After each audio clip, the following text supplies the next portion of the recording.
ఈ రోగ్ రొచ్చు అంటే ప్రేమ కథ. అండ్ నేను సినిమా కంటే నేను ఎక్కువ ఎగ్జైట్ అయింది ఇషాన్, నా హీరోకు ఉండాల్సిన లక్షణాలు అన్నీ ఉన్నాయి నేను ఫీల్ అవుతాను. 6+ ఉన్నాడు, తెల్లగా ఉన్నాడు, ప్లీజింగ్ ఫేస్. సో ఈ హీరోని చేసిన హీరో ఆయన మనోహర్ గారు. అలాంటి బ్రదర్ ఉండడం ఇషాన్ అదృష్టం. నేను ఫస్ట్ డే షూట్ చేసినప్పుడు ఏదో సెన్షువల్ సాంగ్ ఏదో చేస్తుంటే ఈ అమ్మాయితో అవుతుంది అండ్ అమ్మాయిని మట్టుకున్నప్పుడల్లా వణికిపోయాడు. సో ఆ ఒక్కరోజే వణికాడు. తర్వాత ఎప్పుడు నేను అది ఫస్ట్ సినిమాలో అనుకోలేదు. ఫస్ట్ సినిమాలో నేను ఎప్పుడు ఫీల్ అవుతుంది. మీరు ప్రోమో చూశారు. అండ్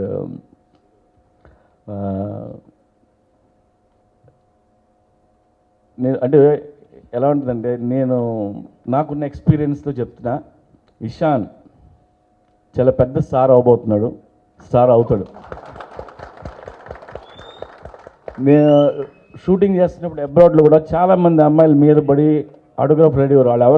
వాళ్ళెవరికి ఇషాన్ ఎవడో తెలీదు, కానీ వాళ్ళకేదో స్టార్లా కనిపించి వాళ్ళు ఫీల్ అయ్యి అడిగారు. కొంతమంది అమ్మాయిలు అమితాబ్ అనేవారు. వాళ్ళు అమితాబ్ బచ్చన్ సినిమా జంజీర్ చూసారో అని సంబంధం లేదు, బట్ అలా ఫీల్ అయ్యారు. అంటే ఇప్పుడు ఇవాళ వికీపీడియాలో ఇషాన్ పేరు లేకపోవచ్చు, బట్ కొన్ని రోజుల తర్వాత వెరీ సూన్ గూగుల్ లాంటిని అడిగితే సౌత్ ఇండియాలో పెద్ద స్టార్ అని చెప్పుద్ది.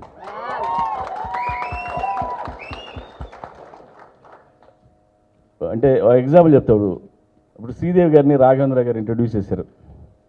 సో వాళ్ళు శ్రీదేవి గారు చాలా హ్యాపీ ఫీల్ అయి ఉండొచ్చు, బట్ అలాంటి స్టార్ని ఇంట్రడ్యూస్ చేసినందుకు రాఘవేంద్ర గారు కూడా ఫీల్ అవుతారు. అలాగే ఇషాన్ నేను ఇంట్రడ్యూస్ చేసినందుకు నేను హ్యాపీగా ఫీల్ అవుతున్నా. బట్ చాలా పెద్ద స్టార్ అవుతాడు, నో డౌట్. అండ్ సినిమా బాగా వచ్చింది. నేను ఒక 100 మందికి చూసిన అందరికీ 5 నిమిషాల్లో ఇషాన్ నచ్చాడు. So I'm very happy. And అందరికీ సినిమా నచ్చింది. ఆయన చాలాసార్లు ఇంట్లో పెట్టుకొని చూసేస్తున్నాను నేను. And I'm very happy. అలాగే ఈ సినిమాలో మన్నారా చోప్రా చాలా మంచి మన్నారా, అలాగే ఏంజలినా క్రిస్లిన్స్కీ. అండ్ ఈ సినిమాలో విలన్గా చేశాడు Anup Singh Thakur, is also good actor. తను ఈ సినిమా తనకి ఇదే మొదటి సినిమా, తర్వాత ఇంకో 2-3 సినిమాలు కూడా చేశాడు ఆయన. అలాగే Ejaz Khan and Chirag, like Rahul Singh and Sachdev, and జీవితాంతం నాతో ఉండే మా ఆలీ పోసాని గారు. అండ్ టీం అందరూ బాగా వచ్చేసారు, కొత్త టీం అందరికీ. And I'm very happy with the team. Thank you so much. And Sunil Kashyap అద్భుతమైన పాటలు ఇచ్చాడు. ఆ సునీల్ కశ్యప్ గురించి, భాస్కర్ భట్ల గురించి నేను ఇలాగా ఆడియో ఫంక్షన్లో మాట్లాడతాను ఇప్పుడు. సో మీ అందరికీ మళ్ళీ చెప్తున్నా, is going to be big star.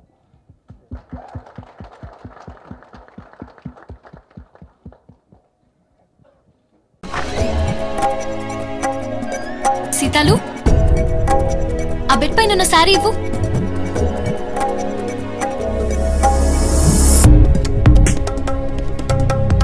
Cream రాసుకుంటున్నానే, నువ్వు కట్టే.